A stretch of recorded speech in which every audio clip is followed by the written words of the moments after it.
សកម្មភាពសប្តាហ៍ទី2 ខែមិថុនារបស់ឯកឧត្តមយ៉ែន សុវណ្ណា ប្រធានព្រឹទ្ធិភូឧត្តមក្រុមប្រឹក្សាពិគ្រោះនិងផ្តល់យោបល់ តាកែវ ថ្ងៃអាទិត្យ 500 ខែចេស ឆ្នាំម្សាញ់ សតវត្សរ៍ ពុទ្ធសករាជ 2569 ត្រូវនឹងថ្ងៃទី 15 ខែមិថុនា ឆ្នាំ 2025 ឯកឧត្តមយ៉ែន សុវណ្ណា ប្រធានព្រឹទ្ធិភូឧត្តមក្រុមប្រឹក្សាពិគ្រោះនិងផ្តល់យោបល់គណៈបក្សហ៊ុនស៊ិនប៉ិច និងជាប្រធានក្រុមការងារបោះឆ្នោតខេត្តតាកែវ រួមជាមួយថ្នាក់ដឹកនាំបាននាំយកព្រះរាជអំណោយ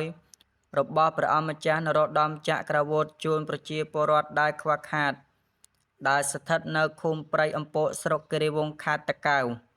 ជាចុងក្រោយ ព្រះអង្គម្ចាស់នរោត្តម ចក្រវុឌ្ឍិប្រធានតែងតែគិតគូរទុក្ខលំបាករបស់ប្រជារាស្ត្រជានិច្ច នារសៀលថ្ងៃដដែលនេះ ឯកឧត្តមយ៉ែន សុវណ្ណា ប្រធានព្រឹទ្ធិភូឧត្តមក្រុមប្រឹក្សាពិគ្រោះនិងផ្តល់យោបល់និងជាក្រុមការងារបោះឆ្នោតខេត្តតាកែវ រួមជាមួយគណៈកម្មាធិការប្រតិបត្តិខេត្តស្រុកនៃស្រុកគិរីវង្ស បានចុះជួបប្រជុំការពង្រឹងរៀបចំរចនាសម្ព័ន្ធរបស់គណៈបក្សហ៊ុនស៊ិនប៉ិច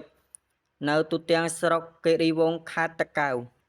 ក្នុងឱកាសនោះ ឯកឧត្តមក៏បានពាំនាំព្រះរាជបន្ទូលសួរសុខទុក្ខដល់មន្ត្រីគណៈបក្សគ្រប់ជាន់ថ្នាក់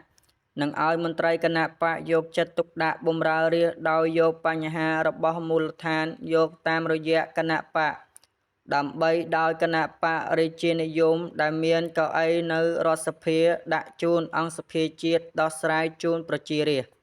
ជាចុងក្រោយ ឯកឧត្តមក៏បានអំពាវនាវឲ្យនិស្សិតបញ្ញវន្ត អ្នកស្រឡាញ់រាជានិយម អ្នកស្រឡាញ់លទ្ធិប្រជាធិបតេយ្យ និងបងប្អូនស្នេហាជាតិមកចូលរួមឈរជាបេក្ខភាពមេឃុំចៅសង្កាត់ដើម្បីចូលរួមដឹកនាំនិងអភិវឌ្ឍមូលដ្ឋានរបស់បងប្អូនដោយផ្ទាល់ នារសៀលថ្ងៃនេះដដែល ឯកឧត្តមយ៉ែន សុវណ្ណា ប្រធានព្រឹទ្ធិភូឧត្តមក្រុមប្រឹក្សាពិគ្រោះនិងផ្តល់យោបល់និងជាប្រធានក្រុមការងារបោះឆ្នោតខេត្តតាកែវ រួមជាមួយគណៈកម្មាធិការប្រតិបត្តិខេត្តស្រុកនៃស្រុកត្រាំកក់ បានចុះជួបប្រជុំការពង្រឹងរៀបចំរចនាសម្ព័ន្ធរបស់គណៈបក្សហ៊ុនស៊ិនប៉ិចនៅទូទាំងស្រុកត្រាំកក់ ខេត្តតាកែវ ក្នុងឱកាសនោះ ឯកឧត្តមក៏បានពាំនាំព្រះរាជបន្ទូលសួរសុខទុក្ខដល់មន្ត្រីគណៈបក្សគ្រប់ជាន់ថ្នាក់ និងឲ្យមន្ត្រីគណៈបក្សយកចិត្តទុកដាក់បម្រើរាស្ត្រដោយយកបញ្ហារបស់មូលដ្ឋានយកតាមរយៈគណៈបក្ស ដើម្បីដោយគណៈបក្សរាជានិយមដែលមានកៅអីនៅរដ្ឋសភា